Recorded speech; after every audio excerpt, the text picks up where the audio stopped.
সহিহ মুসলিম শরীফ জিলদ নম্বর 1 হাদিস নাম্বার 875 এর মধ্যে মান সাল্লা আলাইহি ওয়াহিদা সাল্লাল্লাহু আলাইহি আসরা, নবীজি বলছেন যদি কোনো ব্যক্তি আমার প্রতি একবার দরুদ শরীফ পাঠ করেন আল্লাহ তাআলা সেই ব্যক্তির প্রতি 10 বার রহমত নাজিল করবেন। জোরে বলেন সুবহানাল্লাহ।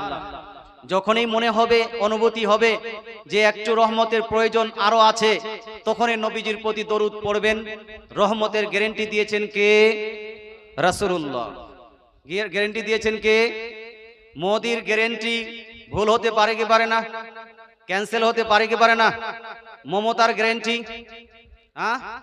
ডেভেলপমেন্ট এমন বেশি যে কোরআন শেষ কিন্তু তার ডেভেলপমেন্ট শেষ হবে না। ভুল না ঠিক? ভুল।